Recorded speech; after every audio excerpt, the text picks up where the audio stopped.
Welcome to PD on the Go, the podcast that delivers bite-sized learning on communication, collaboration, and facilitation for busy teacher leaders.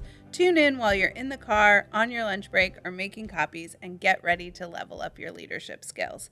My name is Mary Beth Anderson, and I'm joined today by my colleagues in the Office of Professional Learning. I'm Rebecca Hazelbeck. Hello, Erica Williams. Hi, I'm Hallie Case. And all of us are educational specialists for professional development. And what that really means is that we provide professional learning for our division. And so we are often doing a lot of presentations. And we've been talking our last episode around adult learning theory. And this episode, we wanted to dive into thinking about how we plan for an effective presentation. Because teacher leaders are often asked to present, whether it's breakout sessions during a staff meeting or presenting at a staff meeting or turnaround training. And so I wanted to start with, how do you begin to plan for something like that? So Rebecca, can you tell us a little bit about where someone would start? Sure. Where I like to start when planning for professional development is thinking about what are my learning outcomes going to be based on whoever my audience is that I'll be presenting to. What do I want my participants to be able to walk away, being able to do and say once they leave my professional development session? And I get really clear on that and I develop my outcomes from there.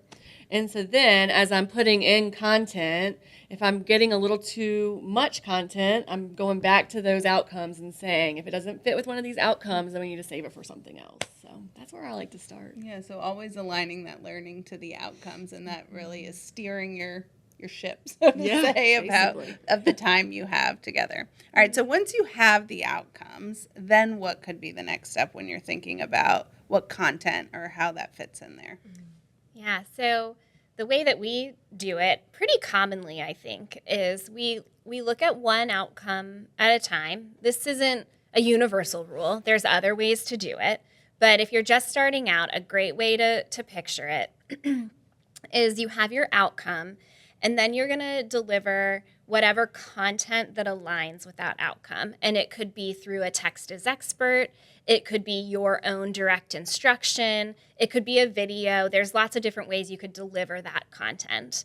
And then after the content piece, you're going to need to build in some sort of processing time. So that could be a turn and talk, some sort of activity where a table group is working together on making a recipe about what they just read or whatever it is. But there needs to be time for your participants to process. And then even within that outcome, some brief reflection. So sometimes this is just like a jot your thoughts down, or it could be a share out in the whole group. And if you picture that as sort of like a column on a chart, you could build one out for each of your outcomes. And going back to what Rebecca said, if you find yourself thinking like that takes too much time, then you might need to reduce the amount of outcomes or what you're hoping to accomplish in that time that you have. And think about those things that if they're not directly tied to an outcome, if it's just maybe you wanted to share about a new initiative, is there a way that you could send that out in a different sort of communication? Maybe it doesn't fit in your meeting or in your professional development. But so that's sort of the core of it. So it's outcome, content, processing, reflection is how we tend to think of our PD. And that really ties in that adult learning theory, right? Because adults need the time to, like Erica shared in our last episode, to sort of grapple with the content so that they can then turn around and apply it as they leave that meeting and that time. It makes me think about how sometimes it might be helpful to provide some direct instruction and to stand up and deliver particular content to your audience. And if possible, it's always helpful and really furthers engagement when they can read an article, when they can stand up and do a gallery walk, when they can really grapple with the content so that they can really make sense of it and really enjoy what they're doing and learn a lot as they go. And one thing I think about with presentations and design is to think about how your visuals will also match the content that you have on the slide, and try not to have 7 bullets on the slide, because then that could really be overwhelming for the audience to see, but maybe condensing the bullets so there are 2 or 3 on the slide so that it can really be focused on the content. I think another thing that also is helpful is just to really know the audience, know what they're bringing to the table, and really use those discussion prompts or the whole group share out to leverage what the expertise is in the room as it aligns to the content, really to make that presentation even more effective and more meaningful to the audience, because that matters a lot. You brought up a really good idea that whoever's doing the thinking and the learning is the person who's actually going to be able to retain the information. So making sure that the participants are the ones that are engaged through whatever protocols or structures it is that you're including.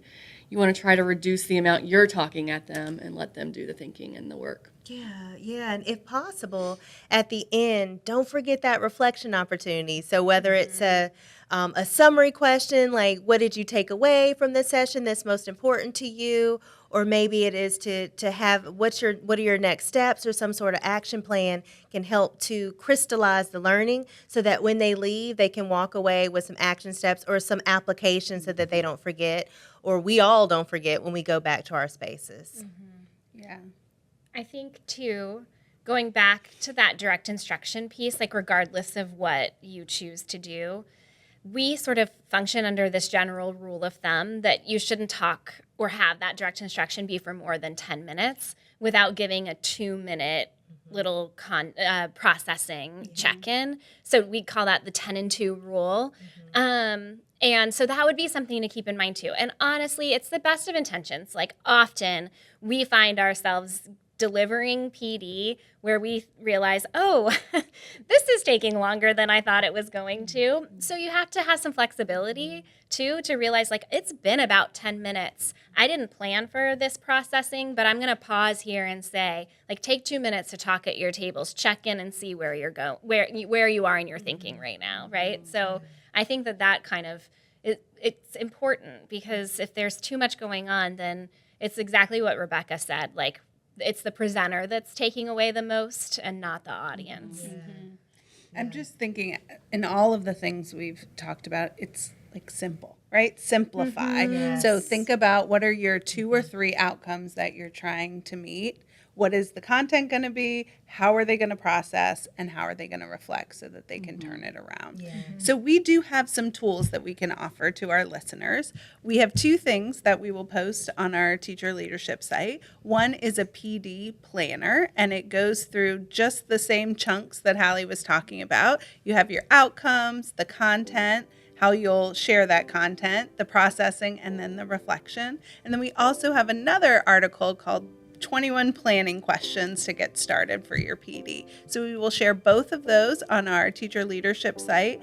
You can find them on our Instagram page at FCPS_PD, or if you're an FCPS employee, you can search for us on Atlas. So hopefully you will join us next time for more PD on the Go.